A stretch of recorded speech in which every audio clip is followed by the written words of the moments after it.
Buenas tardes, noches a todos y a todas. Bienvenidos a la presentación del libro ¿Por qué China está ganando la partida? Mi nombre es Ana Zarandona Esono y soy la directora comercial de Ediciones Garaje. Para aquellos que no me conozcáis, porque la mayoría me conocéis, gracias por vuestra asistencia. También le doy las gracias al CAOM por cedernos el local y ser colaborador de esta presentación, y sobre todo a Ediciones Garaje, porque Ediciones Garaje llevamos 40 años y muchos que estamos en la lucha se han olvidado, ¿no? Entonces esto es una muestra más de que Garaje sigue publicando cosas interesantes, porque los escritores que publican en esa editorial merecen la pena ser leídos. Lo mío, como sabéis, es vender libros, o sea, lo de hablar se lo voy a dejar a mis compañeros que están aquí en la mesa, pero no me voy a despedir de vosotros sin deciros que ¿por qué China está ganando? Pues el de Chile, ¿por qué China está ganando? Es una buena pregunta, ¿no? Pero para poder respondértela tenéis que escuchar a estos grandes, por decirlo, bueno, personajes del mundo chino, que están aquí en la lucha, y tenemos la suerte y la fortuna de poder escucharlos. Luego también otra cosa muy interesante que tiene el libro, ¿por qué China está ganando? Bueno, pues porque China precisamente, en mi opinión, el imperialismo no se cansa nunca, y el imperialismo siempre va a estar ahí. Y esto es leer es el arma que tenemos la gente del pueblo, nosotros, la gente luchadora. Entonces, en mi opinión, este libro tiene muchos capítulos, pero hay uno que me llama a mí sobre todo la atención, que es el de ¿por qué está ganando la partida? Bueno, pues porque en Estados Unidos, precisamente en su territorio, se venden más coches chinos que americanos. Con eso ya os doy un ápice, ¿no?, de cómo van. Luego otra cosa también muy curiosa y muy interesante, y sobre todo muy importante para los tiempos que estamos, que a Lumumba o a Sankara les encantaría escuchar esto. China, en África, bueno, pues está cambiando mucho la manera de pensar de los políticos africanos. No los que son las canteras de los anteriores pensadores africanos, sino los que están ahora. Y por eso, cuando tú vas a África y viajas, ves que los países están construyendo, aunque no parezca, porque la información aquí en este país no llega. Por eso os decimos que hay que leer, y hay que seguir leyendo, porque esa información es necesaria. Es necesaria porque este país cada vez estamos más mezclados, y ni siquiera, si no sabían ni que era Franco, lo hablo por mis hijos, ¿cómo vamos a saber, o cómo vas a saber quién era Lumumba, o Sankara, o Krumman, o Julius Nyerere, o Mao? Entonces es muy importante, ¿no? Y yo ya no me voy a extender más. Gracias por vuestra asistencia, y sin más, os dejo aquí con Antonio o con Pedro. Bueno, buenas tardes. A mí me invitó Ana a presentar el libro. Yo conozco a Pedro Barragán porque estamos los dos, somos miembros de Cátedra China, y he discutido, no he discutido en el sentido latino, sino en el dialéctico. Hemos hablado muchas veces. Yo, por supuesto, le he escuchado muchas cosas que yo no entendía, y él me las ha aclarado, y por eso Cátedra China es un sitio interesante, porque aunque suena como el think tank, no el think tank, o el think tank, centro de pensamiento más grande de España, más importante de España, sobre China, y el interrelacionar con gente que sabe de China, que no con expertos de China, porque Marcelo nos enseñó que la palabra experto en China, el que dice que es experto en China, es muy difícil ser experto en China, es algo tan grande que no puedes ser experto. Serás experto en algo concreto de China, pero el que va vendiendo que es experto de China no suele ser experto en China. Pero en Cátedra China sí tenemos la ventaja que interlocutamos con mucha gente que tiene conocimiento de cosas muy concretas y muy precisas sobre China, y que te va, pues, poco a poco enriqueciendo. Y ahí donde conocí a Pedro Barragán. Cuando publicó el libro, a mí me pilló de sorpresa porque no sabía que lo estaba escribiendo.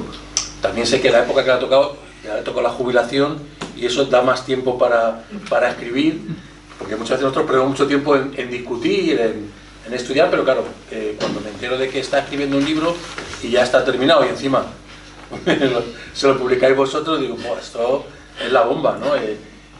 Yo quiero leerlo, y efectivamente cuando salió me enganchó Ana, me dijo, ven para acá, dame el Bizum. Digo, no te puedo dar Bizum porque mi teléfono es chino y nos tienen bloqueados. O sea, los que tenemos teléfonos chinos no podemos hacer transferencias con la Caixa, no podemos operar desde el teléfono. Pero bueno, me lo dejó, yo no sé cómo te lo pagué luego. Una cosa muy curiosa, ¿no? Porque fue en la embajada de Cuba. En la embajada de Cuba, efectivamente, nos dejó la embajada de Cuba. Bueno, la cuestión es que me puse a leer el libro y yo tengo que decir que me sorprendió. O sea, tú puedes tener una persona conocida y no te das cuenta hasta qué nivel puede elaborar un trabajo intelectual. Claro, si tú, no sé, conoces de toda la vida, pues no sé, a Einstein, pues dirás, mi tío Einstein, ¿no? Yo le conozco a Pedro Barragán, o sea, yo le conozco a Pedro Barragán. Pero claro, cuando ya lees este libro ya es don Pedro Barragán. O sea, es así. Es verdad que tiene otra vida, que es un economista prestigioso, ha tenido un trabajo, bueno, muy delicado, que no se le ha presentado aquí, pero yo tampoco le voy a presentar. Pero el libro no es un libro de economía, eso quiero dejarlo claro de entrada. Es un libro que habla de economía, pero no solo de economía, por tanto no es un libro de economía, es un libro que tiene 525 páginas, tampoco hay que asustarse. Lo único que hay que decir de esas 525 páginas es que es un error del editor, porque yo habría hecho 2 de 250 y hubiese sacado más dinero, porque el libro da para eso, ¿eh? O sea, el libro es un libro que da para dos tomos, pero se lee muy bien. Lo que pasa, yo no le voy a decir a la gente cómo debe leer los libros, pero yo sí como lo he leído, y es un libro que se lee muy bien abriéndolo por cualquier parte. O sea, hombre, hay que empezar por el prólogo porque es de Marcelo Muñoz, que es el presidente de la Fundación Cátedra China, y hay que leerlo, ¿no? Pero, claro, luego, cuando te lo lees al final dices, jo, y según vas avanzando en la lectura, no según cuando acabas, según vas avanzando dices, bueno, y Pedro, ¿cómo has llegado? Luego lo explicará, imagino. O sea, ¿cómo has llegado a responder a todas las preguntas que hay sobre China? Y no es ninguna locura lo que estoy diciendo, ¿eh? O sea, me ha costado encontrar, no lo voy a decir aquí, lo que le falta. Porque al libro le falta algo, pues digo, ya voy a buscar si habla de esto. Bueno, le faltan un par de cosas, pero habla de todo lo que os podáis imaginar. Es verdad que unas cosas con más desarrollo, en capítulos más desarrollados, otros capítulos menos desarrollados, son 20 capítulos, si no me equivoco, o sea, es un libro potente. Pero lo que digo es que cualquier capítulo que abráis la hoja por donde la abráis, vais a encontrar algo interesante. Y vais a poder leer esa parte, o sea, ese capítulo. O sea, ahí lo podéis guardar. Y sobre todo si escribís sobre China o opináis sobre China, os va a servir mucho, este libro va a servir para artículos o otros libros para los pies de página. Es decir, Pedro Barragán nos ha hecho un trabajo muy bueno para todos los que estamos escribiendo otras cosas, para poder poner en pie de página que en tal capítulo de su libro él habló sobre este tema, según dice Pedro Barragán, sobre este tema. Y sobre este tema puede ser cualquiera que os imaginéis, os lo digo. O sea, la mujer en China, pues tiene que ser sobre la mujer en China. No solamente de economía, pero te vas al cómo se transformó, hay un capítulo muy interesante, cómo China pasa de ser un país rural a ser un país de servicios. Bueno, pues te vas a eso, no hace falta leerte el libro desde la primera página hasta la última. Simplemente yo os aconsejo, y os digo, no digo cómo hay que leer los libros, pero yo os aconsejo que vayáis al índice y solamente leer el índice, os dais cuenta, pues no sé, abres el índice y te vas a la página, por decir una, 233, capítulo 9, principales hitos de la Revolución Económica China. Bueno, pues ya está, tienes ahí una cosa súper interesante. Pero si te vas al capítulo 5, la economía de mercado socialista, pues imagínate. Te vas al capítulo 15, la globalización. Capítulo 12, sostenibilidad ambiental, el cambio climático y de la transición energética. O sea, realmente habla de todo lo que a nosotros en Occidente no se nos informa o no se nos transmite por parte de los medios de comunicación y de la academia, y llamamos universidades. No hay ese desarrollo. Por lo tanto, yo entiendo que es un libro muy importante. que lo hayáis hecho vosotros, pues me parece de garaje extraordinario. O sea, habéis tenido una visión fenomenal. ¿Y por qué digo para mí? Hay otro libro sobre China, y también quiero aquí siempre poner, Marcelo, copiando tus libros. Hay dos libros que yo pienso que todo friki chino como nosotros, hablo de Marcelo, hablo de Barragán, hablo de mí, hablo de Carlos, hablo de ti, también, tienen que tener en su biblioteca. Uno es el de Pedro Barragán y el otro es el que fue ministro de Asuntos Exteriores de Estados Unidos, que fue un sinvergüenza en América Latina, pero que es uno de los que más sabe, se llama China, de Kissinger, que es de los que más sabe, o de los que más sabía. Se ha muerto el hombre, que en paz descanse, o que descanse en el infierno donde le haya tocado, pero tiene un libro muy bueno que se llama China.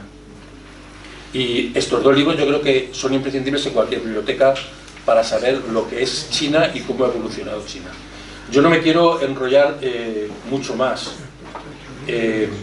Sí es importante que sepáis que es complicado, y por eso es tan importante, y quiero felicitar a la editorial por haber hecho esto, por promocionar a un experto en China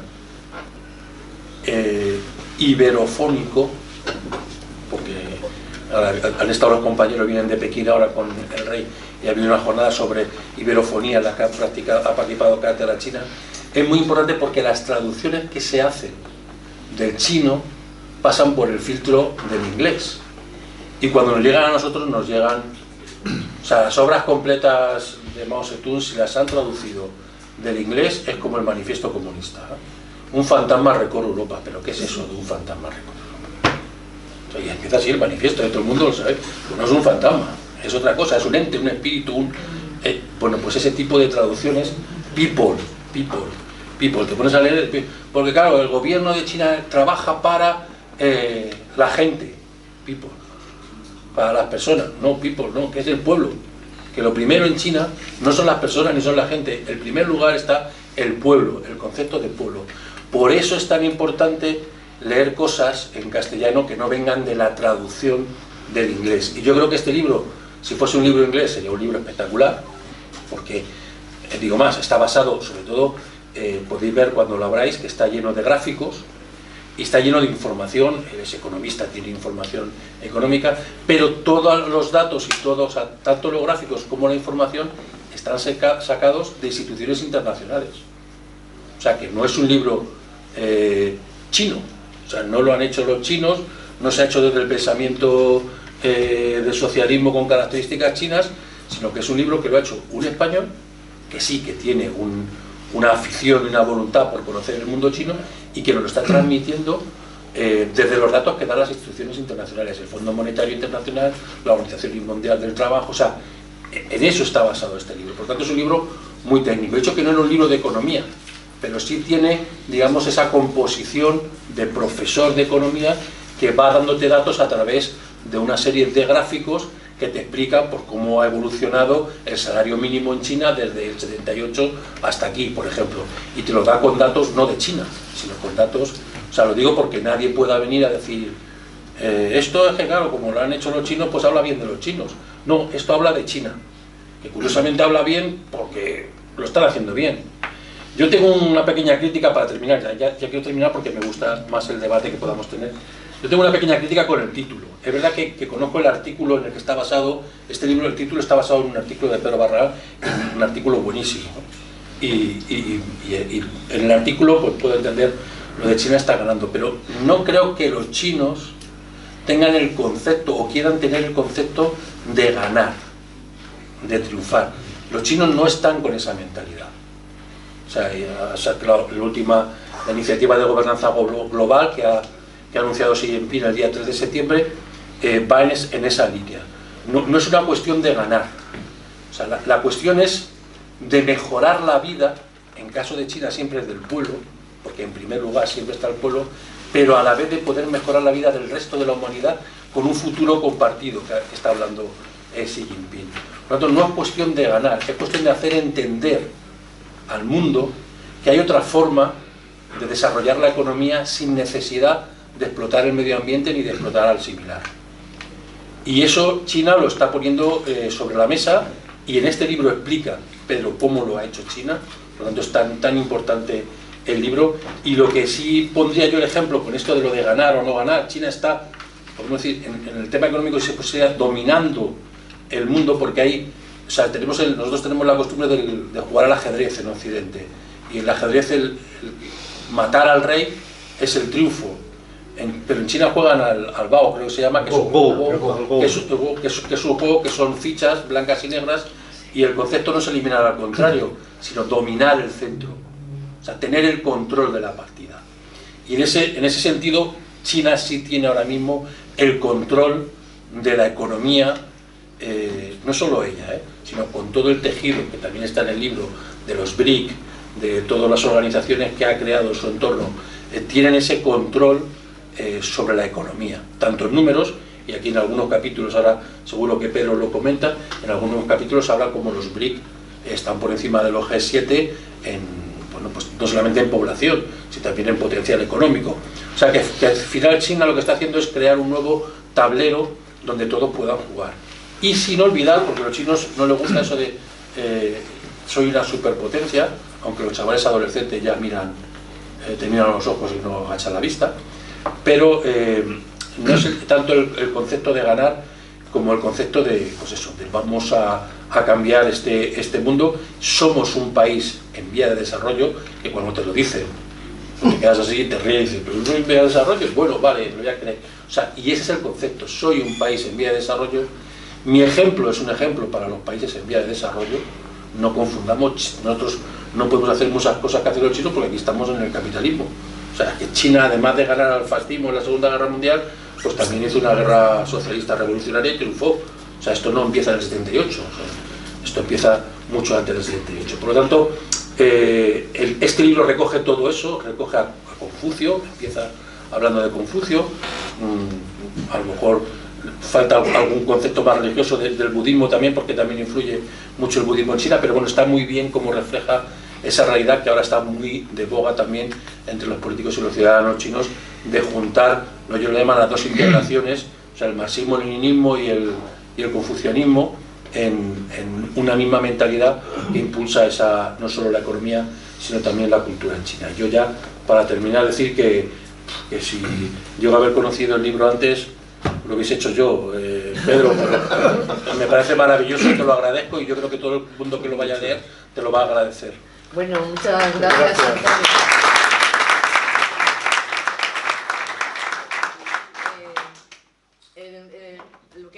Una de las cosas que comentaba Antonio es muy importante, porque después de la Segunda Guerra Mundial, precisamente, China estaba en la ruina. Y se montó un carrusel en el que dijo, bueno, este proyecto es para esto. Y lo ha llevado a cabo y ahí están. Entonces nosotros, gracias a Pedro Barragán, el autor de este libro, o nos montamos a ese carrusel, o hoy por hoy nos quedamos otra vez 40 años atrasados. Así que muchas gracias nuevamente. Pedro, bueno, cuando quieras. Tengo que decir en descargo de Antonio y de Ana que son amigos míos, o sea que creeros solo la mitad de lo que ha dicho, porque es por la amistad que nos tenemos. Y bueno, ha comentado una cosa al final Antonio del título del libro. Pues os voy a contar un poco, efectivamente él lo sabe. El título del libro proviene de un artículo mío de hace año y medio que se llamaba, tuvo mucho éxito, se tradujo a bastantes idiomas y dije, pues mira, parece que este título engancha, pues lo voy a usar en el libro. El título del artículo era ¿por qué China está ganando? No es la tecnología, no es la economía, son los derechos humanos. O sea, el auténtico poder de China, de la gran revolución que estamos viendo, son los derechos humanos. Todo esto que se dice, que hoy el artículo de Hoy del Mundo y tal, a cuenta de la visita del rey y de las últimas palabras del rey, etcétera, todo esto que se habla de los derechos humanos en contra de China, en la gran revolución de China son los derechos humanos. China ha conseguido empoderar a la sociedad china, o sea, el progreso económico que lo ha hecho a base de inversiones extranjeras, exportaciones, todo eso lo ha logrado revertirlo sobre la población, ha empoderado a la población a través de la educación, de la sanidad, de los salarios, y eso ha generado una clase social capaz de volver a hacer un salto económico, y se ha creado un círculo virtuoso que se dice en economía, donde se retroalimenta, porque todo el progreso social que se va generando revierte sobre la sociedad, empodera a la sociedad, y eso hace que sea más capaz de volver a subir. China está haciendo la mayor revolución económica que ha tenido la humanidad en la historia de la humanidad. O sea, nunca en la historia de la humanidad tantas millones, cientos de millones de personas salieron de la pobreza absoluta en tan poco tiempo, y de la forma en que lo está haciendo, lo ha hecho China. Es decir, hemos tenido en el siglo XX experiencias, el milagro japonés, el milagro alemán, el milagro de Corea del Sur, donde han sido revoluciones económicas que han tenido un impacto menor y que han durado mucho menos tiempo. O sea, el progreso de decenios que ya acumula China en esta revolución económica no tiene parangón en la historia, y nunca antes 800 millones de personas habían salido de la pobreza extrema en tan poco tiempo y como han salido en China. Para poner algunos ejemplos de este empoderamiento social de lo que son los derechos humanos, luego lo haremos en los derechos humanos, en los 30, en el documento de la Declaración de Naciones Unidas hay derechos políticos, hay derechos sociales. En los derechos políticos luego los hablamos para no empezar por ello, pero en los derechos sociales, pues, por ejemplo, la educación, la revolución de la educación que está llevando a cabo China, pues es espectacular. En las cifras del año 23, o sea que ya van un poco de retraso, pero son las últimas que están publicadas a nivel internacional, el 58 y pico % de los jóvenes se matriculan en la universidad. El 58 y pico % de los jóvenes. El objetivo que tenemos en la Unión Europea es llegar al 45%. Ellos están ya en el 59%.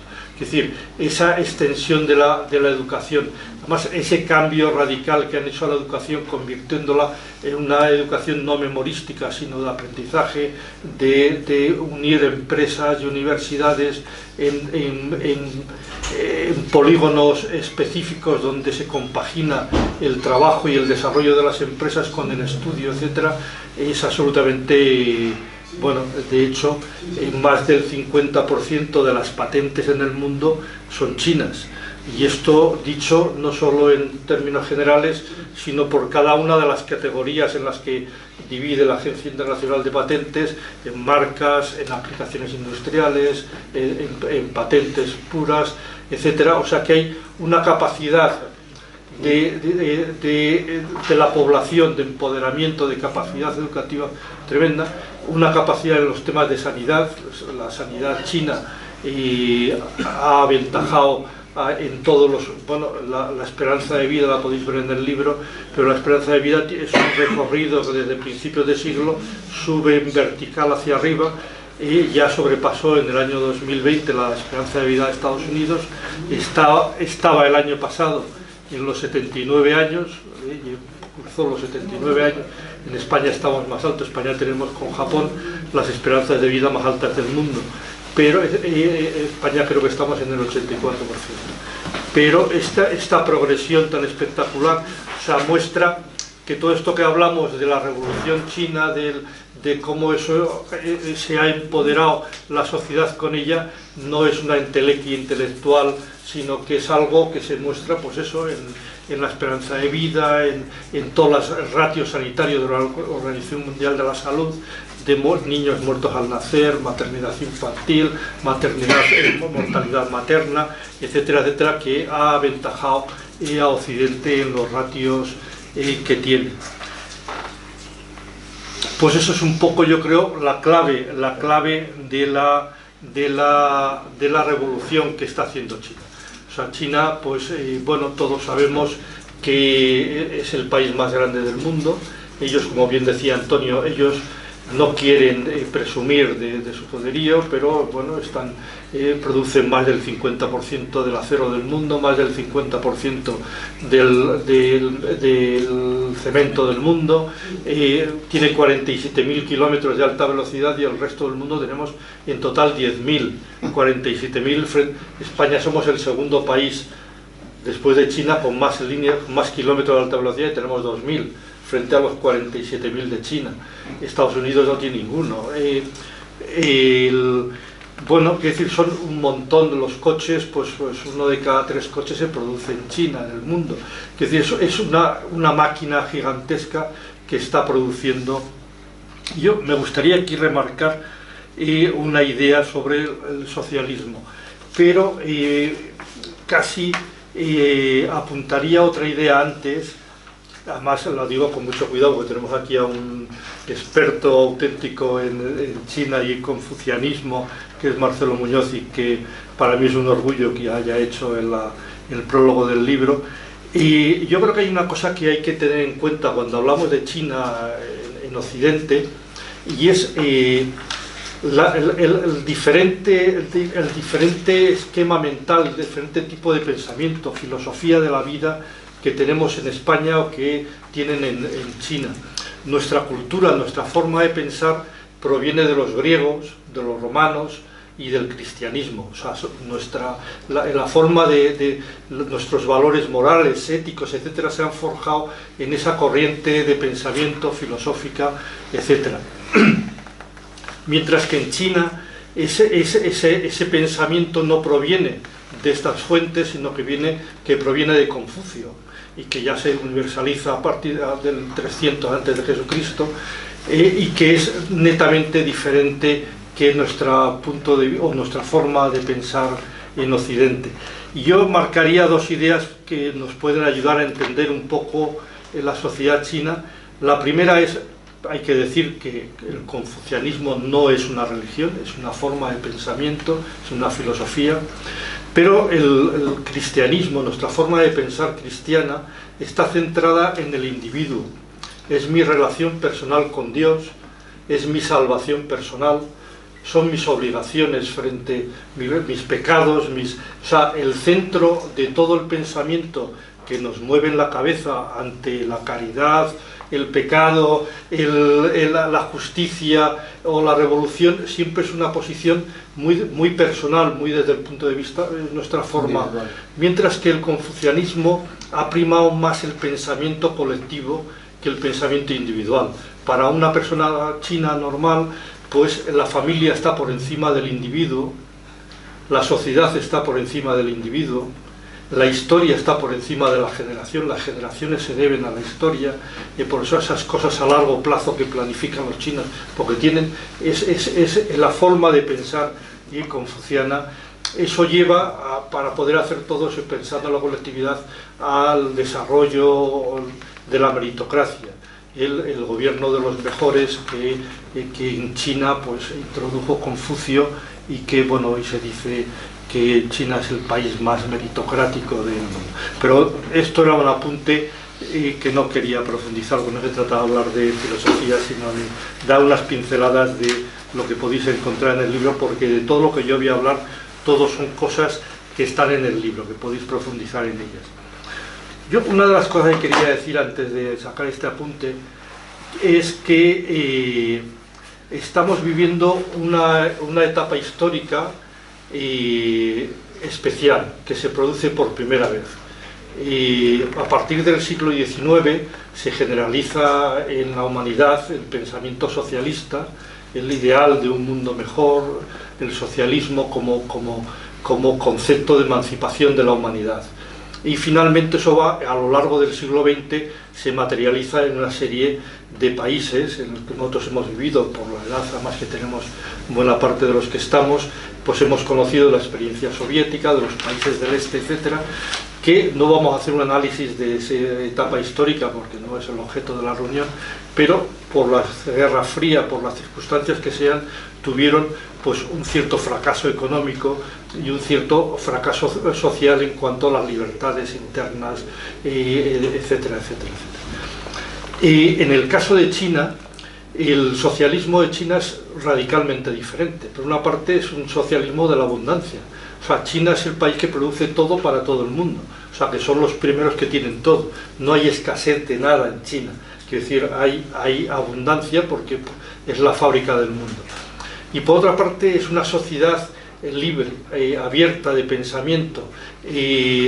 Por poneros un ejemplo, hasta que Biden lo prohibió, China ha estado enviando a Estados Unidos cada año 360.000 estudiantes a las universidades americanas. 360.000 estudiantes que no les ha dado ningún problema que los adoctrinen o que hagan lo que quieran. O sea, China ha estado enviando 360.000 jóvenes a estudiar a Estados Unidos, otros muchos a Inglaterra, a Australia, a Japón. O sea, esa libertad de movimiento, ese no tener ningún problema a la ideología neoliberal que puede influir o en absoluto, y esa libertad de pensamiento. Otro ejemplo, Hollywood. El mayor mercado de las películas de Hollywood es la taquilla china. O sea, y no hay más propaganda pro-norteamericana y anticomunista que las películas de Hollywood. O sea, China no tiene no ha necesitado esa limitación de las libertades del pensamiento, etcétera, para tener una cohesión y una conciencia social la población china. Luego hablaremos un poco del funcionamiento político, etcétera.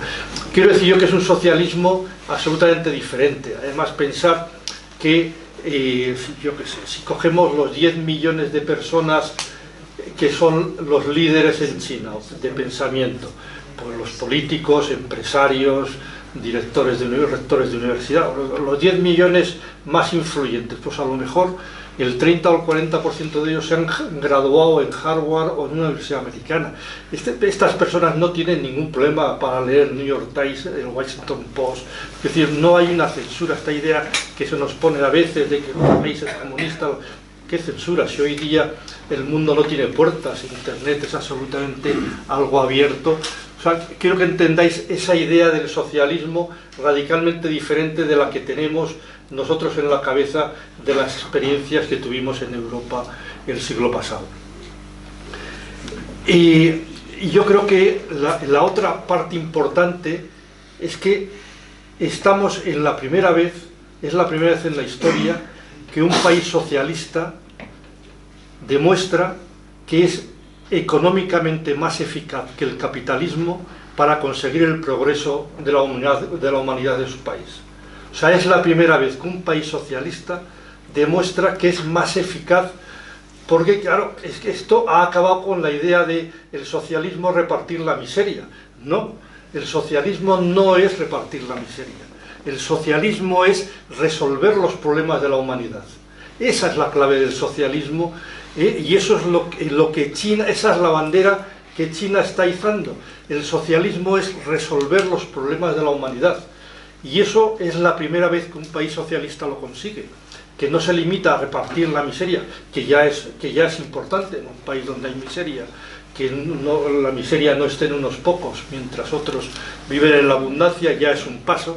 Pero dar ese paso a decir, además somos más eficaces que el capitalismo, que el neoliberalismo, en conseguir el progreso de la humanidad, porque además China tiene un pensamiento de su desarrollo como país, pero que además, lo ha apuntado Antonio, tiene en mente que es el desarrollo de la humanidad el que necesita China como una parte. China no es el 18% de la población mundial. Que no es posible el desarrollo de China, sino el desarrollo compartido con toda la humanidad, y está capitaneando a todo el sur global en este sentido. Y ya que menciono el sur global, diría que otro de los factores nuevos que han cambiado en el mundo, esto podéis verlo, a mí me impactó el otro día un mapa del país, del diario El País, del mundo, las influencias del mundo, es el empoderamiento que el sur global está teniendo. Es decir, esto es un cambio radical. O sea, Estados Unidos está en auténtico retroceso Occidente está en auténtico retroceso a nivel mundial porque el sur global, Brasil, la India, Sudáfrica, toda África, la mayor parte de Sudamérica, el sudeste asiático, están empoderándose frente a Occidente, siendo conscientes de sus capacidades, creando sus propias redes económicas, BRICS, etcétera, etcétera, creando sus propias estructuras financieras para no depender del Fondo Monetario Internacional o el Banco Mundial. Y esto es un cambio histórico, porque nosotros hemos conocido pues el Club de los Países No Alineados, bueno, todas las variantes que ha habido de intentos de lo que se llamó inicialmente el tercer mundo y que ahora llamamos el sur global, de una forma más comprometida con ellos. Pues esto es un cambio radical, ya no solamente es la asociación de estos países, sino que es el empoderamiento de cada uno de ellos, de esa capacidad de sentirse con capacidad para enfrentarse, o sea, la actitud de Lula en Brasil frente a las estupideces del señor Trump, de Colombia, de la India, etc. Eso era impensable hace 15 años, era impensable con Biden. O sea, en muy poco tiempo está habiendo un cambio en el mundo muy importante. Yo no me quiero extender mucho para que luego hablemos de lo que os interesa, pero sí que voy a decir 2 o 3 cosas más. ¿Cuáles son los 3 principales problemas que hay en el mundo? Y esto no es una idea mía, es la propuesta que hizo Xi Jinping el mes pasado en la iniciativa de gobernanza global. China definía los 3 problemas que tiene hoy en el mundo. El primer problema es la exclusión del sur global en la toma de decisiones. El sur global no pinta nada en el mundo en la toma de decisiones. Y aquí he cogido unas cifras que podéis ver en el libro, que comparo los BRICS con el G7. La población de los BRICS es el 48,69% de la humanidad, prácticamente la mitad. La del G7, el 9,72%, la décima parte. El Producto Interior Bruto de los BRICS es el 39,34%, el 40%. El PIB del G7 es el 29%, o sea, el 30%, o sea, es un 33% más el PIB de los BRICS que el del G7. En cambio, el derecho de voto en las instituciones internacionales de los BRICS es el 12,9% y el del G7 el 38,6%. Que más algún país aliado y vendido a Estados Unidos, pues hace siempre la mayoría absoluta. O sea, es absolutamente incomprensible que los países occidentales, que son solo el 9,7% de la humanidad, que solo representan el 29% de la economía, se arroguen con el derecho de voto en todas las instituciones internacionales. Esto es algo, además hay un bloqueo absoluto para impedir que esto se cambie y se actualice. Entonces, bueno, BRICS ha generado el nuevo Banco de Desarrollo, que bueno, está intentando cubrir lo que no cubre el Fondo Monetario Internacional en los países del sur global. El segundo problema detectado es la manipulación que existe del derecho internacional y de la ONU. O sea, el derecho internacional, Antonio nos puede contestar luego alguna pregunta, el derecho internacional está por los suelos, igual que lo tenemos en España, es decir, no hay ningún respeto a Estados Unidos, se está saltando todos los acuerdos internacionales sin ningún problema, es decir, además jactándose y diciendo que es el rey del mambo porque hace lo que le da la gana. O sea, estamos, y eso ante esta parálisis del resto de países. Y además hay un bloqueo de la ONU. O sea, el sistema de la ONU pues bloquea la toma de decisiones de Naciones Unidas. Y todas las iniciativas sobre Palestina, por ejemplo, han sido bloqueadas, ninguna ha podido salir adelante.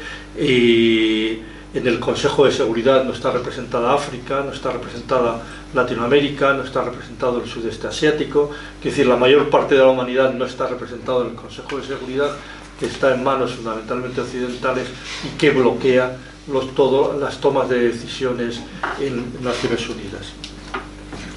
Y luego el tercer gran problema que hay en el mundo, que China plantea que hay en el mundo, es el incumplimiento que se está produciendo de la Agenda 2030. Yo no sé si sabéis lo que es la Agenda 2030. La Agenda 2030 surge hace unos años en la ONU, en Naciones Unidas, para intentar tratar de resolver los problemas que tenía la humanidad, problemas de vivienda, de salud, de trabajo, etcétera, etcétera.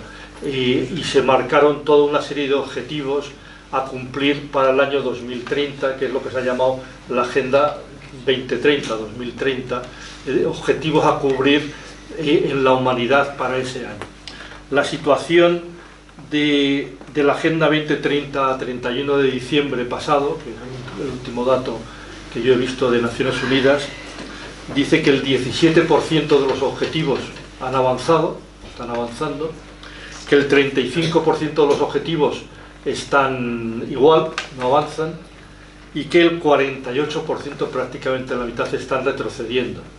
Y además dice el informe de diciembre que los dos que más están retrocediendo es el objetivo del hambre y el objetivo de la pobreza. O sea, la humanidad está retrocediendo en términos de millones de personas pasando hambre y millones de personas hundidas en la pobreza. O sea, que estos serían los tres grandes problemas a los que a nivel internacional pues China plantea estas alternativas en el sur global como elemento para hacer frente. Y como veo que os habéis puesto muy serios con las cifras, la verdad es que impacta esto de la Agenda 2030 y del antiguo desequilibrio que existe a nivel internacional en el poder, ¿no?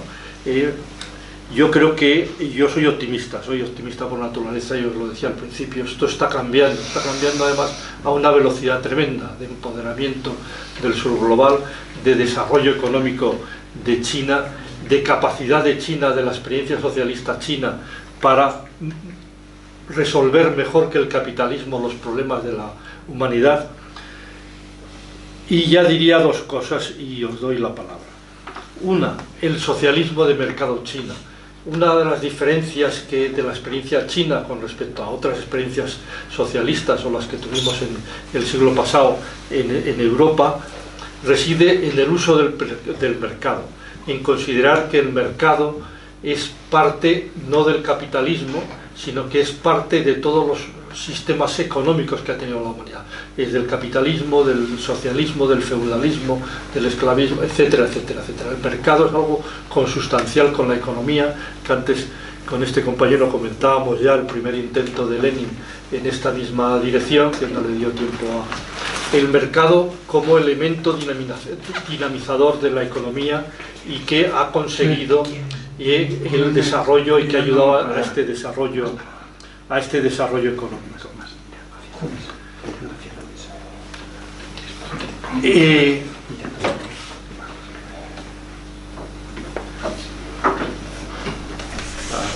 Ahí un poquito. Bien. Ahí estás mejor. Estupendo, Marcelo. Apáchate que cita la cámara ahí. Bueno, y el último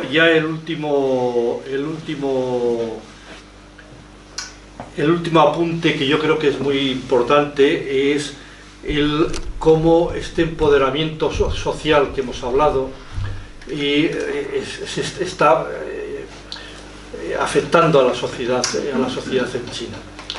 Hay una crítica que se suele hacer a China, sobre todo de posiciones trotskistas o radicales de izquierda, en el sentido de que China es un país capitalista porque tiene desigualdad. Es el argumento que a veces se baraja o podemos leer. Y existe desigualdad en China. En China existe desigualdad. Y aparte que la desigualdad en el socialismo, los que habéis leído a Marx o a teóricos socialistas, pues es una etapa larga donde se van eliminando, pero la clave de la desigualdad que existe en China es una desigualdad estructural por su desarrollo económico, porque China era un país netamente agrícola y a finales del siglo pasado, hace pocos decenios, el 75% de la población activa estaba dedicada a la agricultura, al sector primario. Hoy en China el 22% de la población activa trabaja en el sector primario. Y esto genera un Producto Interior Bruto del 6%, del 6,8%. O sea, el 22% de la población en el interior de China, en las grandes regiones más atrasadas y que son agrícolas, ocupan al 22% de la población y producen el 6% de la riqueza. Eso lo repartas como lo repartas, está claro que les toca menos que a los que reparten en las ciudades. ¿Entendéis lo que quiero decir? Eso es un proceso dinámico, porque en el libro podéis ver unas gráficas puestas por años para ver cómo evolucionan, cómo está evolucionando, pero diríamos que todavía en China el proceso de urbanización de China no ha concluido, y China le faltarían, según mis cálculos, entre 200 y 300 millones de personas por urbanizar, para llegar a una tasa de urbanización similar a la de España. O sea, China todavía tiene un componente rural importante, y en la medida que ese componente rural va creciendo la productividad, que crece, aunque estas cifras parezcan decir lo contrario, el crecimiento de la productividad es mayor en la agricultura que en la industria. Lo que pasa es que parte de una situación más baja y le cuesta llegar al nivel. Eso pues genera una gran división económica en el país entre el interior y la costa, el mundo rural y el mundo urbano, y es una fuente de desigualdad contra la que están luchando. De hecho, el 15 plan quinquenal, no sé si habéis leído un artículo mío de estos días en Público que hablaba de esto, que está centrado en el bienestar humano y cómo tratan de potenciar la movilidad social, que ellos la entienden en dos sentidos, tanto geográfica, del mundo rural al mundo urbano, como vertical, de que todas las personas, todos los jóvenes tengan la misma capacidad para acceder a toda la enseñanza y a todas las oportunidades, y que solo dependa de sus méritos a donde llegue, ¿no? Y como una sociedad que es capaz de abrirle las puertas a todos los jóvenes, pues es una sociedad con más futuro, porque va a aprovechar mejor las oportunidades que tiene. Bueno, pues todo esto, lo que al final genera, que os quería comentar, es la gran eclosión de la clase media que se habla en China. De acuerdo con las cifras de la banca suiza, que es el sector, son los datos que a nivel internacional más reconocidos en cuanto a estructura de clases clasificadas por la riqueza a nivel internacional. En la clase media en China está el 65% de la población, frente al 18% que está en la clase baja. En el caso de la India, por comparar, la clase media es el 22% y la clase baja el 75%. ¿Veis la inversión total? La media mundial, la clase media es el 32% y la clase baja es el 55%. O sea, China, os repito, era 65% clase media, 18% clase baja.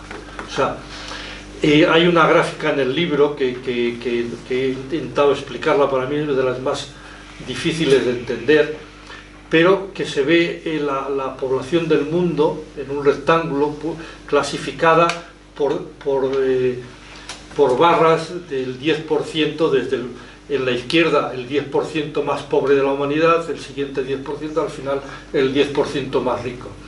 Y entonces ahí se ven cómo la pobreza está centrada en África, América Latina, la India, etcétera.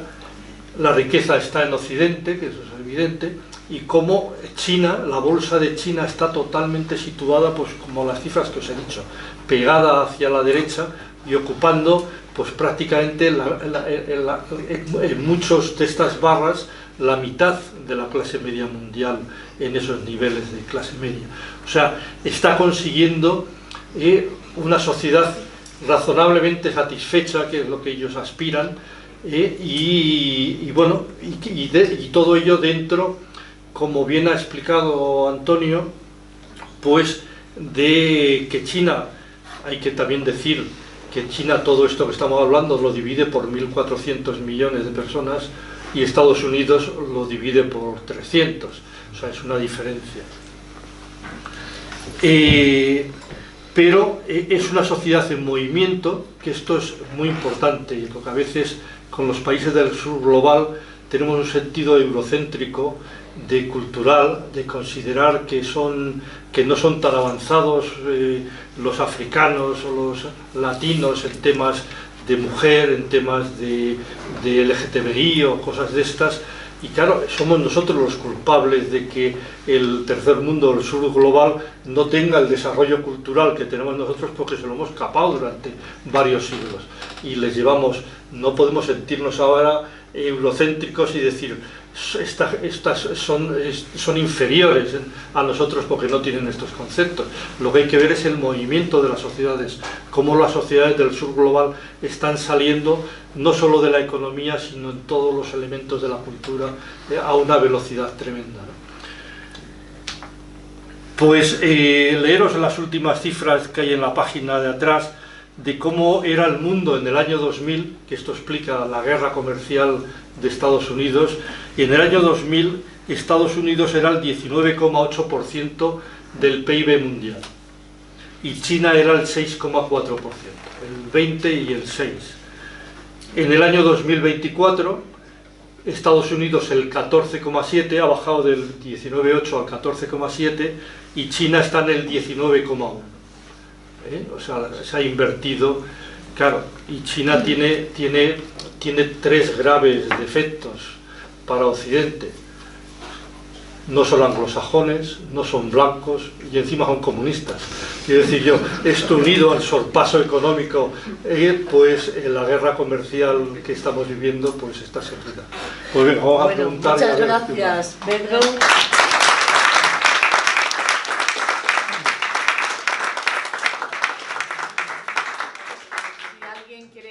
Algo, pues que levante la mano y les voy dando, ser breves para que todos podamos participar en el debate.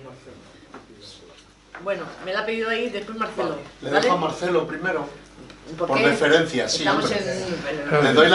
Te doy las deferencias. Gracias. Por edad, entonces. No. Pensamiento africano, eso está muy bien, pensamiento africano. Pero no por la edad, por el significado. Pero ese pensamiento africano. También por la edad. Lo que acabas de comentar es... Marcelo, venga. Vamos a ver. Es que me bullen las ideas que ha removido Pedro. Yo llegué a China el año 78. Era la potencia 120 del mundo. Y he vivido estos 46 años con China, he trabajado en China y he estudiado a China. Entonces, el salto que China ha dado en el mundo es exponente del futuro que nos espera. Soy optimista como Pedro. Por otro lado, la introducción que ha hecho Pedro, incluyendo la introducción de Antonio, la introducción que ha hecho Pedro a la realidad actual de China es fantástica. Me parece un resumen fantástico. Hoy sabemos muy poco de China, porque Estados Unidos está empeñado en que no nos enteremos. Pero cuando descubrimos la realidad de China, nos sorprendemos. ¿Nos lo creemos o no nos lo creemos? Pero tenemos que creérnoslo. Entonces, la realidad es que China, en el siglo XXI, a mitad del siglo XXI, ya es la primera potencia mundial en todo, en tecnologías todas, es la primera potencia, o la segunda en inteligencia artificial, por ejemplo, pero China invierte en inteligencia artificial el doble que Estados Unidos, luego le va a pasar también en inteligencia artificial en poco. Entonces, ¿cómo podemos nosotros, con la ayuda de Pedro y otros muchos, Antonio, etcétera, cómo podemos descubrir la realidad de China?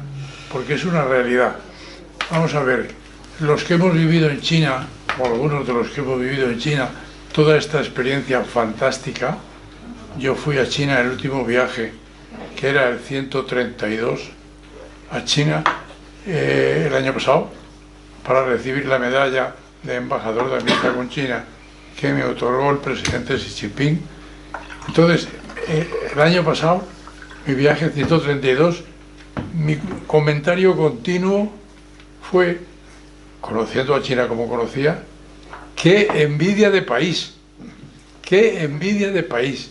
Esa es la realidad y eso es lo que tenemos que vivir y descubrir por encima de todos los intentos de Estados Unidos de contener a China y de contener la información de China. China se impone por sus hechos.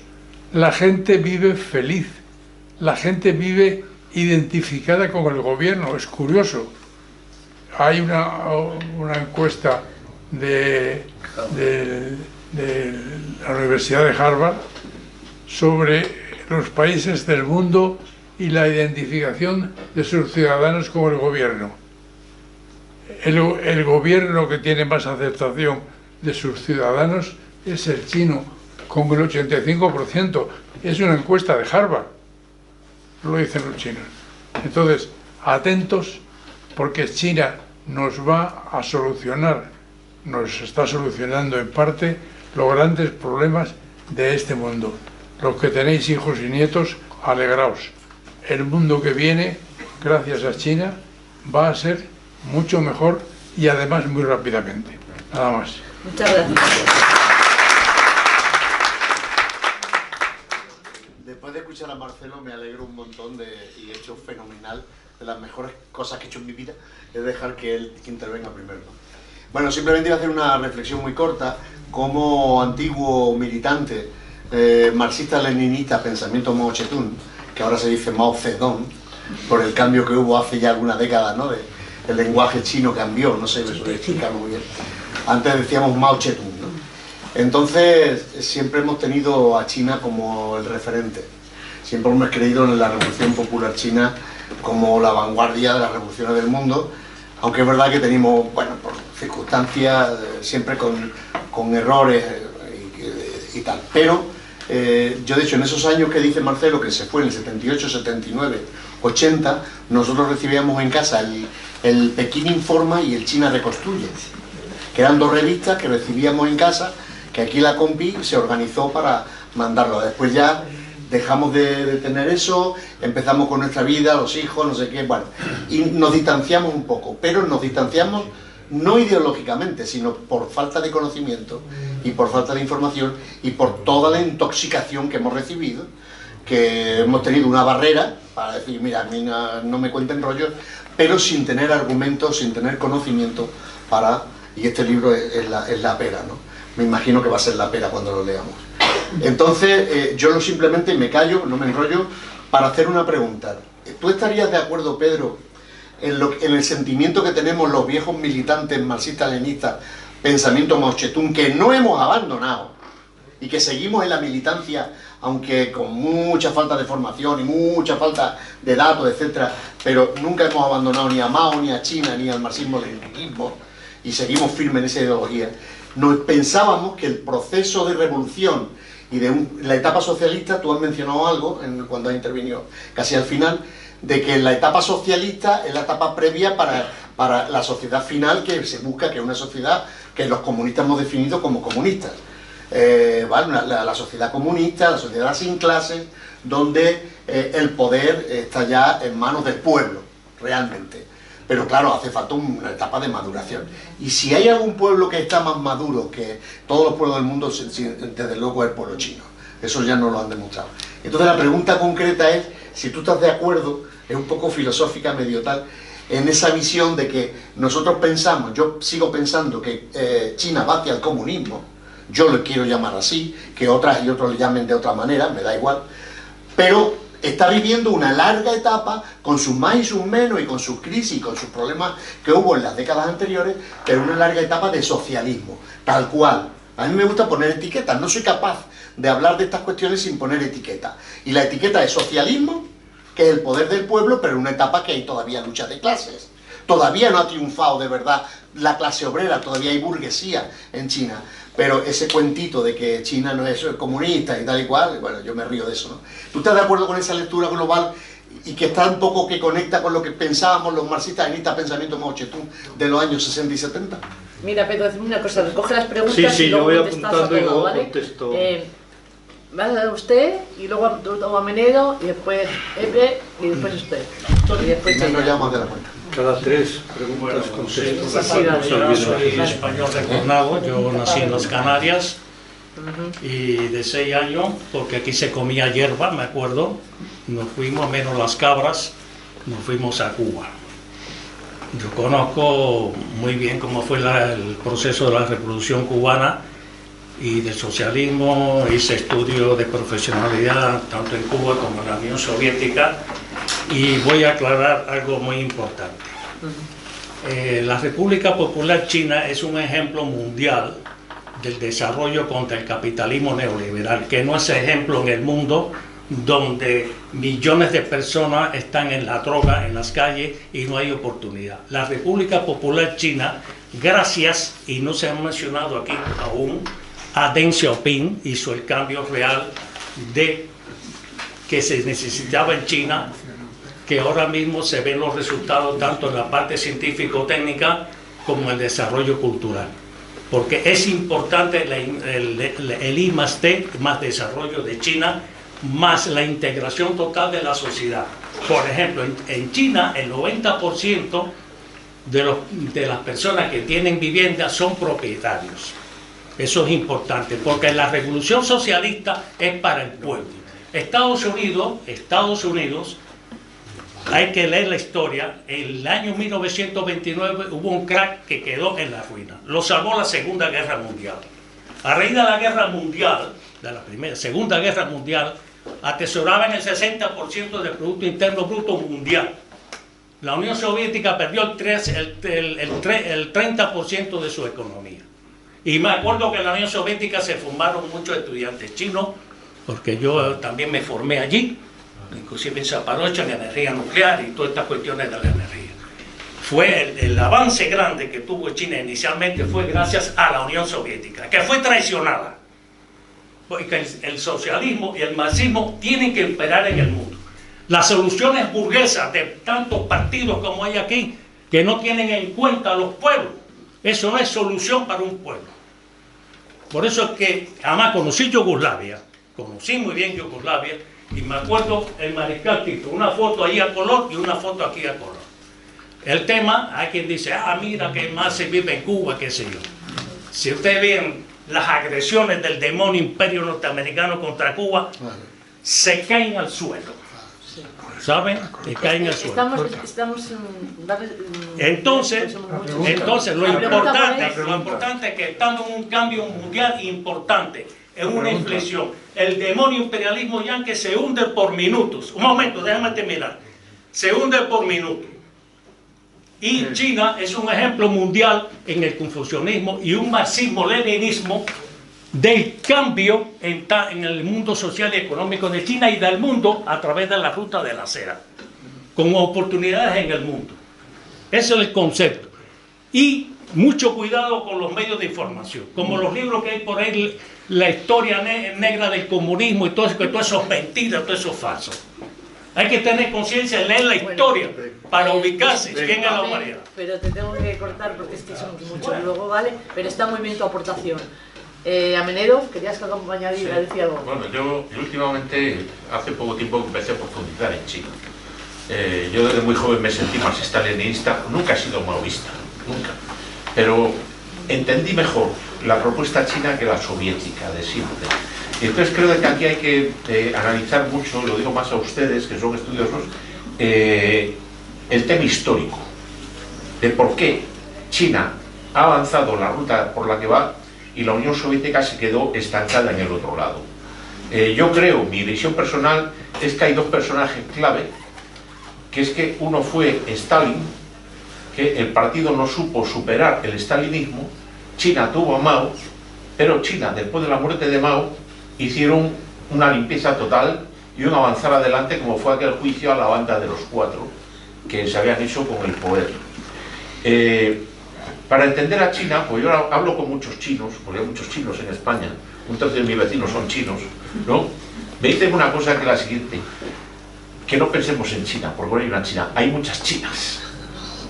O sea, China son 63 pueblos, 63 nacionalidades, y se hablan cerca de 600 lenguas, o sea, entre lenguas y sus dialectos, como 600 idiomas. O sea, China no es algo así, una cosa única, es una cosa muy diversa, es un universo total, ¿no?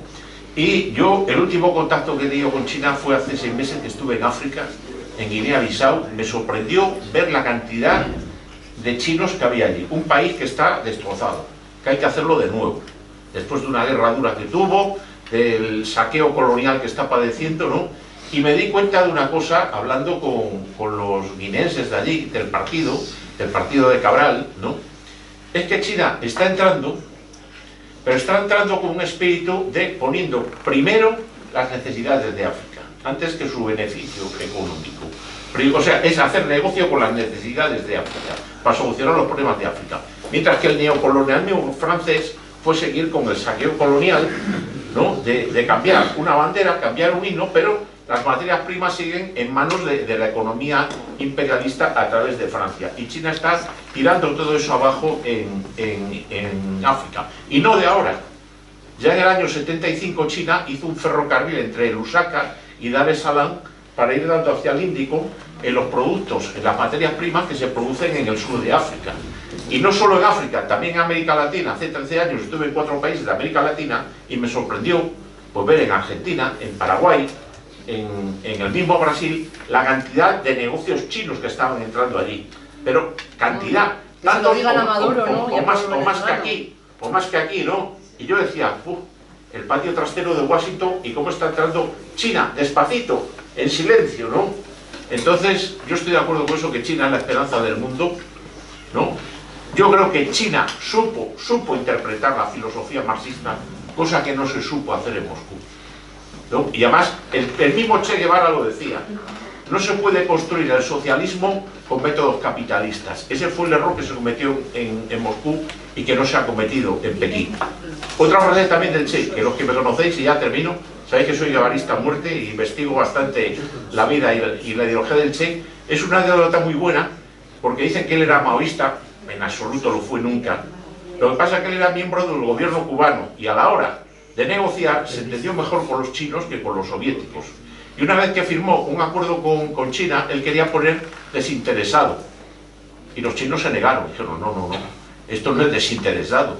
Y dicen que aquí no hay negocio económico, es que aquí no vamos a dar negocio económico. Nosotros queremos ayudar a Cuba para que Cuba crezca y crearle problemas al enemigo.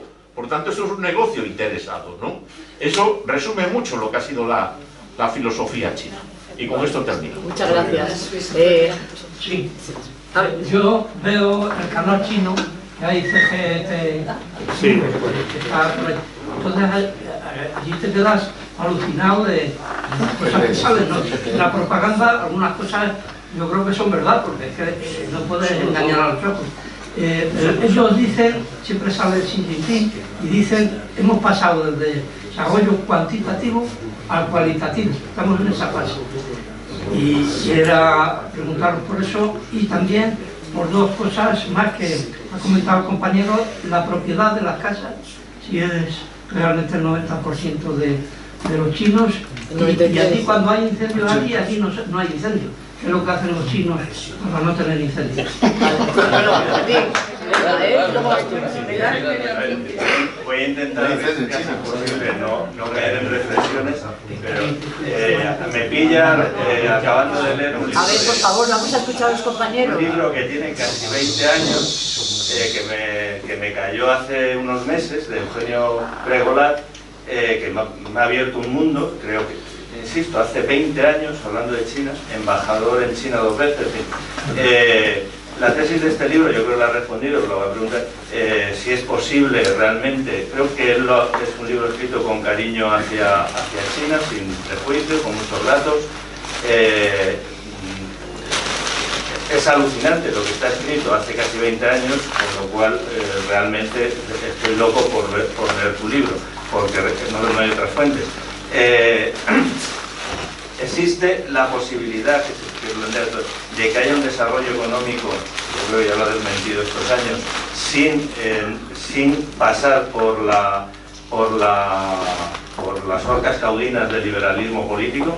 Esa sería una pregunta. Y la otra, el desarrollo de China, en el planteamiento de China, de la actual China, es decir, vamos a enfrentar los problemas de la humanidad. Yo creo que eso también de alguna manera era la Unión Soviética, pero bueno, en este caso China puede tener toda esa voluntad, ¿no? De hecho está haciendo inversiones muy multimillonarias en muchas partes. Curiosamente se le critica que son inversiones imperialistas porque está sometiendo vía económica a los países. Yo no veo la forma de someter a nadie si no es con fusiles. Yo no veo que vayan bases militares al lado de esas inversiones, cosa que ahora mismo vemos que China está invirtiendo en hacer el mayor puerto de América del Sur en Ecuador, creo, en Perú, perdón. Y creo que ya Estados Unidos va a poner una base militar al lado. Yo creo que este es el problema, que enfrente hay un poder que no puede jugar a que la humanidad mejore, que es que necesita mantenerse sometida. Y eso va a la pregunta que me interesa, y es, nosotros estamos en una parte de ese juego, Europa.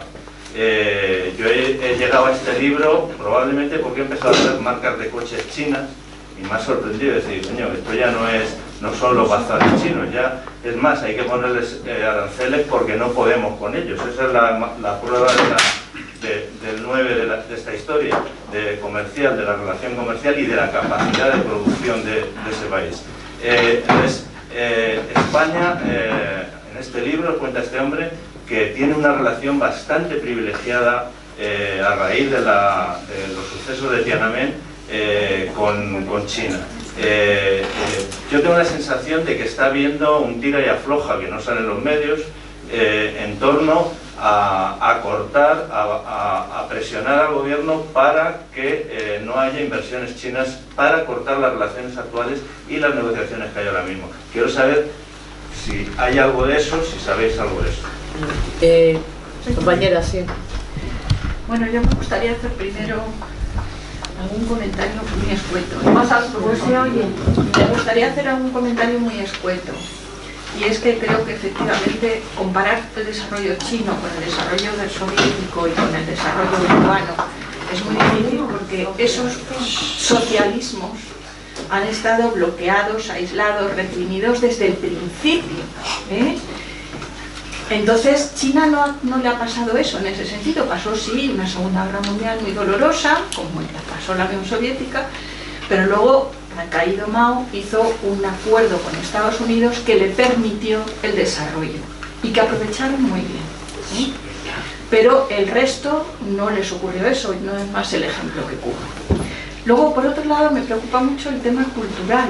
Sé que el desarrollo cultural va muy unido al desarrollo también económico, que los jóvenes chinos ahora tienen un orgullo chino muy por encima de la comparación que hacen con cuando estaban en Estados Unidos. Ellos ya, Estados Unidos no es su modelo, ya son ellos el modelo a representar.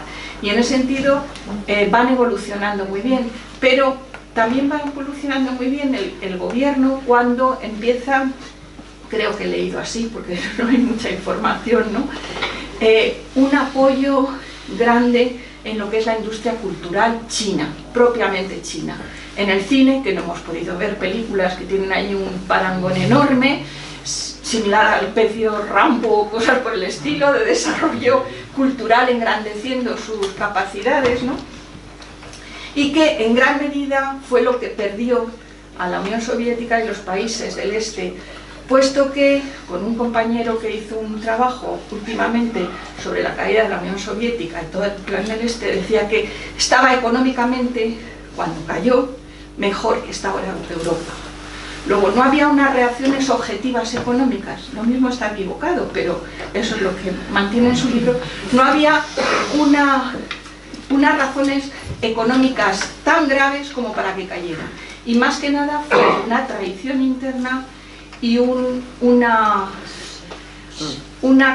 incapacidad cultural de mantenerse, ¿vale? Y lo que sí me importa más es saber más, aunque sí, uno tiene mucho respeto a la cultura en general de todo el mundo, lo intenta mantener, ¿vale? Intenta no ser prioritario ni darse tal, pero nos llega muy poco, la verdad. Entonces uno tiene mucho respeto sobre todo a las culturas extrañas, y en este caso a la cultura china que estamos hablando. Y una de las cosas que nos llama la atención es el plan chino en lo que es la estrategia en la geoestrategia. Y eso nos presenta, yo siempre digo, es que no lo sabemos, no sabemos ni lo que hay detrás, ni tenemos suficiente información para... Pero uno le gustaría, porque quizá le sale a uno culturalmente, una respuesta clara ante los últimos coletazos, creo yo, que es del imperialismo occidental. No podemos decir solo estadounidense, sino es occidental, ¿no? Y en lo que pasa en Venezuela, lo que pasa en Irán y lo que pasa muchísimo peor en Palestina, ¿no? A uno le gustaría que saliera una contestación. Pensamos que por detrás hay mucho apoyo, pensamos que hay mucha... y que es muy difícil entrar a guerrear, que no es su estilo, en el caso de China, más es Rusia, pero no es su estilo. Pero sí nos gustaría saber más el tema cultural y el tema económico, geopolítico, que trasciende a por qué no toman una posición más decidida en el apoyo a sus naturales amigos, que serán parte del BRIC, todos ellos. Eso es lo que... y sí, hay una esperanza de que eso cambie. Vale, espera un momento, perdón. Una pregunta. Hay muchas palabras todavía. Es que quiero que contestéis los dos a la vez. Vale, claro, lo digo por parar aquí las preguntas y luego hacemos más. Lo digo ya no hay más preguntas. La última ya es que no hay tiempo. Es que aquí a las 9 nos tenemos que marchar. Lo siento. Bueno, pues él y él, y ya no hay más preguntas. Lo siento porque el tiempo no nos da. ¿Vale? Venga. Y ya cerramos. Sí. Sí. Como estudioso de China, ¿nos podrías ilustrar un poco sobre 3 episodios que ha habido últimamente? Uno de ellos, las negociaciones entre Trump y Xi Jinping con el tema de los aranceles. O sea, ¿cómo se ha resuelto ese curso realmente? Después el tema de Nesperia, la empresa esta china que hay en Bélgica, ¿cómo se ha resuelto? En ese nuevo curso, ¿quién ha resultado de alguna forma vencedor, se puede decir? Y luego también, ¿cuál es tu impresión, qué trasfondo hay sobre el viaje político y económico del viaje de los reyes a China? Vale, cuando quieras. Bueno, la mía muy concreta, y además ahondando, querer saber un poco más. Que según me comentó, además, un amigo chino, que si es verdad que en China se jubilan los hombres a los 60 años y las mujeres a los 55 años. No, a los 50. Las mujeres de trabajos manuales a los 50 y las de trabajos administrativos a los 55. ¿Cómo es? Y los hombres a los 60. Bueno, antes de que respondan ellos a la pregunta, os voy a contar una curiosidad que me pasó en la fiesta del PC. En la fiesta del PC, yo estaba en mi puesto del garaje y yo tenía el libro de Pedro. Entonces pasó la embajada china, consultar, pues el protocolo, tal, no sé qué. Yo les vendí los libros de Pedro. Les vendí 3, en todo el conjunto, ¿no? Y entonces una de las mujeres de la embajada que me compró el libro, la digo yo, mira, también te puedes llevar porque esto es información. Dice, no, yo China. Digo, no, pero tú hablas castellano y lo entiendes. Entonces, nosotros los españoles tenemos una fortuna o la suerte de que leemos al mundo entero, pero ellos a nosotros no nos leen. Entonces este libro es un ejemplo de que tienen que empezar a leerlo. Lo digo porque os pido disculpas, porque invitamos a los de la embajada china y entonces la cultura también se respeta en el país que estás, dando ejemplo. Es mi opinión. Nada más. Venga, ahora que responder. Bueno, pues yo intento hacer una respuesta un poco porque muchas cosas, en lugar de ir uno por uno, pues son comunes, ¿no? El socialismo, yo creo que hay que entenderlo en los términos en los que hemos hablado aquí, de que tenemos una experiencia socialista que está demostrando que es más eficaz para resolver los problemas de la humanidad que el capitalismo. Eso yo creo que hay que quedarnos con eso, pero evidentemente el socialismo en un solo país, esto hay mucha teoría escrita, no es posible, que decir, el socialismo tendrá que ir generándose en toda la humanidad. Esto es algo de futuro que no sabemos y que queda lejos un poco del debate de hoy, pero evidentemente entra en una fase superior del socialismo, el comunismo o como le llamemos, no será posible si no hay un cambio mayoritario en la humanidad en un sentido totalmente diferente de la situación geopolítica actual. Sabemos que China es un país socialista, pero que tiene 57 bases militares norteamericanas rodeándola en 2 círculos. O sea, quiere decir que vivimos en un mundo todavía inestable y que esto requiere la evolución de la gran diferencia de la evolución de la URSS. Ha habido varios comentarios comparando la experiencia de la URSS y la experiencia de China. Yo creo que yo recuerdo que fue coetáneo en el tiempo la decisión que tomó Rusia con Gorbachev de liberalizar el sistema político y mantener cerrada la economía y apretada la economía. China hizo en el mismo momento exactamente lo contrario, agarró bien la dirección política y liberalizó la economía. El resultado lo ha hecho la historia. Es decir, bueno, evidentemente después el alcohólico que dio el golpe de Estado, etcétera, en fin, eso ya es historia que se nos escapa un poco de la experiencia económica y socialista de China. Y ha habido algún comentario más sobre el tema de la Unión Soviética y de Cuba y otras experiencias socialistas que han partido de bases muy inferiores. Yo, de todas formas, hay una cosa que suelo decir cuando hablo de China y que hoy no lo he dicho, pero, o sea, los chinos no son muy listos, o no son más listos que los del resto del mundo, pues son personas como nosotros, y no es que hayan tenido la iluminación divina para acertar con lo del socialismo. Los chinos han ido probando cosas y metiendo la pata, es decir, la más conocida de todos, el gran salto adelante. Todos recordamos el gran salto adelante para conseguir la producción de acero, la descentralizó Mao hacia las comunas. El resultado del gran salto adelante, pues varios millones de muertos de hambre. La gente murió de hambre por millones en China. Quiero decir que China es una labor de aprendizaje, de ir probando. Tuvieron la revolución cultural, que todo ese debate que va generando la sociedad pues terminan en un sentido constructivo, han sabido, pero me refiero que esto es algo que todos los países, en la historia de todos los países ha ocurrido. Quiero decir, no es una inspiración divina que de repente te abre el mundo, sino que, bueno, vas haciendo intentos hasta que consigues encontrar el camino, y yo creo que, o sea, que hay que pensar en este sentido, no de iluminación o de cosas, sino pues de trabajo metódico, pues de la sociedad china, del Partido Comunista Chino, de tener claro los objetivos que quiere y ir encontrando el camino donde encuentra la solución. O sea que también ha tenido en ese sentido partidas o situaciones difíciles, pero totalmente diferentes a la situación de Cuba, a la situación de, en fin, o cualquier otro país. Y se ha hablado del tema de África, ha salido un par de veces. Yo os voy a leer una cosa que hay aquí en la página 168 del libro, y es lo que China ha construido en África en 10 años, son cifras de 10 años, dentro de la ruta de la seda. En África en 10 años ha construido 10.000 kilómetros de ferrocarriles, Mombasa, Nairobi, Addis Abeba, Djibouti, Abuja, Kaduna, entre otros muchos.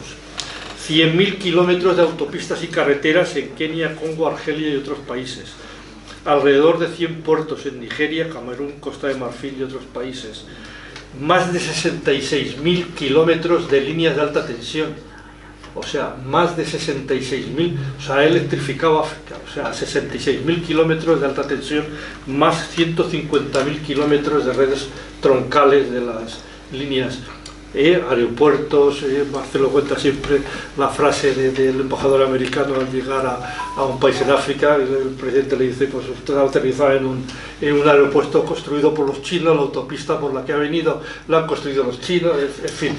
Y todo esto además de los grandes avances que ha hecho África en el tema de la alimentación, de la agricultura, que en parte es por, tú conoces África, es por el apoyo tecnológico de la tecnología agrícola, de selección de semillas, de capacitación agraria, estructuras de regadío, Internet está operativo en toda África a través de las estaciones que ha montado China. Quiero decir yo que el papel de China en África, y esto lo ha hecho, como alguien ha dicho, como negocio, o sea, China, pero el tipo de préstamos o el tipo de cosas que hace China no son como Occidente, que da préstamos para el consumo y para comprar aviones o cosas occidentales, sino que China hace negocios que faciliten el progreso del país y donde, bueno, también va a perdonar la deuda a los países más pobres. O sea, no es que no tenga solidaridad en donde lo ha hecho, que también, pero me refiero que la dinámica comercial es este tipo de objetivos. En el tema de las inversiones chinas a África, pues está ahí comentado. Se ha hablado también del desarrollo cuantitativo y el desarrollo cualitativo. Yo creo que esto es muy importante. Yo os animo a leer un artículo que sintonéis Pedro Barragán, Diario Público, en internet, en el teléfono, que ya no está hoy en el periódico, pero estaba ayer o antes de ayer todavía, y sobre el plan que están haciendo para el nuevo plan quinquenal, el 15 plan quinquenal de China, donde lo analizo desde el punto de vista de que quieren dar más importancia o priorizar el bienestar humano sobre el crecimiento económico. Que esto sería un poco el desarrollo cuantitativo, desarrollo cualitativo. O sea, China está apostando por la calidad, no solo en los productos, sino también en la sociedad, en las personas. Yo creo que esto es muy importante. Y liga también con el tema que alguien ha planteado de las exportaciones, de lo que hace China, que antes China fabricaba productos baratos y ahora exporta coches. Hoy día el 65% de las exportaciones de China son productos tecnológicos o electrónicos, o el 65%. Y además tiene cada vez más peso los semifabricados, es decir, envía productos que se ensamblan en otros países del mundo, porque una de las cosas que ha hecho China es disparar los salarios. El crecimiento de los salarios es del 100 al 300 en los últimos años según la OIT, mientras que en los países occidentales ha sido entre el 12 y el -10 de Italia. O sea, quiere decir, y China se ha puesto en el 300. La OIT, las estadísticas salariales las hace poniendo China y resto del mundo, porque el peso de China opaca, que dice, estos años que los salarios reales han bajado en Occidente y en casi todo el mundo, la media mundial están subiendo, porque claro, la subida de China compensa las bajadas de todo el resto del mundo. O sea que ese crecimiento es muy importante. El tema cultural, claro, el tema cultural es fundamental. Y es un terreno donde a China le va a costar mucho, ¿no? Todo el tema, porque tendríamos lo que es el tema cultural interno, donde yo creo que ya se han comentado muchas cosas y no voy a redundar en ello, del poder cultural que tiene el socialismo dentro de China, pero digamos que el soft power que dicen los americanos, el poder blando de China en el mundo, pues evidentemente es muy bajo. Quiero decir, hay un dominio absoluto por parte de Estados Unidos de los medios de comunicación, de los medios de la cultura, del cine, de los premios Nobel, de todo lo que podríamos. Hay un dominio absoluto y China le costará. De hecho, las películas más taquilleras de este año son chinas y estamos porque las estrenen en Madrid, y vino una y estuvo en Leganés una semana y era la película más taquillera del mundo del año 2025. O sea, es una pena que no hay ese, pero eso yo creo que tiene que adelantar. Y luego dos cosas más modernas. ¿Me resumiendo? Sí, porque sí, es que queda tiempo para... Dos cosas porque creo que han sido las más interesantes. Una es el tema de China en la solidaridad internacional, podría decir así, que has mencionado a Palestina, etc. China ha estado muy opaco a nivel informativo su posición en China, quiero decir, con Palestina. Sabéis que la unidad de todos los partidos palestinos se ha unificado y la unificación la han hecho en Pekín, o sea, que decir yo que ha estado respaldando. China ha estado apoyando la unificación de las dos corrientes árabes en apoyo de Palestina, de los sunitas y chiitas. Y es el que ha puesto todas las denuncias en Naciones Unidas y ha puesto todas las propuestas que finalmente han sido vetadas. Ya te tengo que dejar porque tiene que hablar Antonio y ya no tenemos tiempo. Que se lean el libro, venga. Leéis el libro si nos importa, ¿vale? Porque ahora tenemos... Es que tenemos... Sí, yo solamente, lo que sale el CGTV en la televisión china es así. O sea, no, los chinos no mienten, de verdad. O sea, no, ellos tienen claro que su forma de actuar con los demás es decir la verdad y mostrar los hechos. Te pueden gustar o no, pero son así los chinos. Y luego con el tema cultural, yo estuve en julio, estaba la última vez en China y fui con 11 adolescentes españoles. Nos juntamos allí con adolescentes de otros países, y los adolescentes chinos, hay una cosa que llamó mucho la atención. Estaban con una maquinita de esta viendo como que habían traído los españoles y tal, y entonces un chino dice, si no funciona, dijo el chaval, dice, no es socialista. Lo digo, la mentalidad cultural. Y otro ejemplo de eso, ¿no? De la mentalidad cultural en lo ideológico también, ¿no? Cuando hace un par de años que conectaron en directo con la estación espacial, cuando ya estaba la estación espacial terminada y estaban allí los 3 astronautas enganchados porque iban a hablar con Xi Jinping. Xi Jinping conectó y estaban conectados 1.400 millones de personas, seguro que estaban conectados en ese momento. Claro, todo el mundo estaba esperando que dijese pues lo de Yuri Gagarin, ¿se ve algún dios por ahí arriba? O no, les preguntó directamente, ¿han montado ustedes la célula del partido? Eso delante de 1.500 millones de personas. Qué bueno. El Partido Comunista de China tiene 100 millones de militantes. O sea, en el aspecto cultural y en el aspecto ideológico, yo creo que son un ejemplo. Y hay que estudiarlo con detenimiento. No nos llega, evidentemente, por eso está aquí Cátedra China. Yo os invito también a que conectéis con Mundo Global a través de Internet, Mundo Global ORG, que es nuestra publicación, y ahí intentamos publicar todas las cosas que entendemos que son avances en China. Es muy importante viajar a China. Yo recomiendo a la gente que vaya, que no te lo cuenten, ves allí. O sea, yo estoy convencido que con las primeras imágenes que había de su majestad el rey de España, el jefe de Estado, pues iba con una cara de estreñido a China, porque no le hacía mucha gracia. Y sin embargo, las últimas imágenes, pues el hombre sonreía y estaba feliz. Porque es lo que le transmite China cuando llegas allí. Tú vas con el resquemor de que piensas que vas a un país, una dictadura llena de cámaras que te analizan hasta el iris del ojo, y cuando llegas allí te das cuenta que es un país que puedes ir a las 5 de la mañana tranquilo por la calle siendo mujer, que no te va a pasar absolutamente nada. Y eso es China. Yo, por eso digo, culturalmente están muy avanzados, políticamente están muy avanzados. Tener en cuenta que lo que pasó en la Unión Soviética, que es un debate que es muy interesante, pero que a los chinos lo tienen muy superado, es decir, pasó primero en la Unión Soviética. O sea, cuando cae Stalin y ya todo el mundo se convierte en stalinista, los chinos vienen después cuando cae Mao y no hacen lo que hicieron. O sea, el malo no era Mao Zedong. Todos los problemas que tenía China no eran de Mao Zedong, como hicieron con Stalin. Allí hicieron una autocrítica alucinante. Hay un documento que lo hace el Comité Central de 400 expertos que analizan cuáles fueron los fallos. Y el primero fue Deng Xiaoping, que hemos hecho que hablar un poco. Hay que hablar, por supuesto, mucho de Deng Xiaoping. Y Deng Xiaoping dijo ahí, ese famoso documento de el 30% de cosas malas, el 70% de cosas buenas. Pero ahí dice una cosa muy importante Xi Jinping. Dice, Mao se pudo equivocar. Dice, pero es que yo estaba también en ese Comité Central. Y todos los que estáis aquí estabais en ese Comité Central.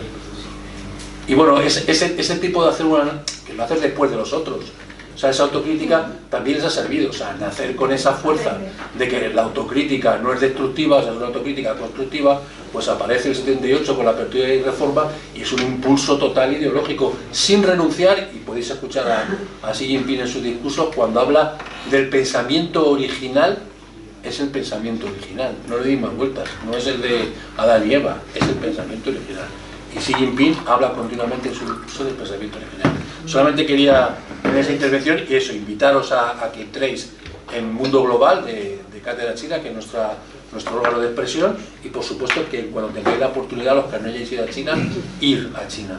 Son baratos los billetes, en China tiene vuelos directos, 800 euros ida y vuelta de Madrid a Pekín, y estar en un hotel de 4 estrellas, que yo no había estado en mi vida, te vale 45 euros el día en Pekín, pero puedes encontrar más baratos, en vez de 45 euros, 15 euros. Sí. Y de verdad que vienes cambiado y diciendo la frase esa, he estado en el futuro, dice alguno, vengo del futuro, dice, no, vienes del socialismo. También puede.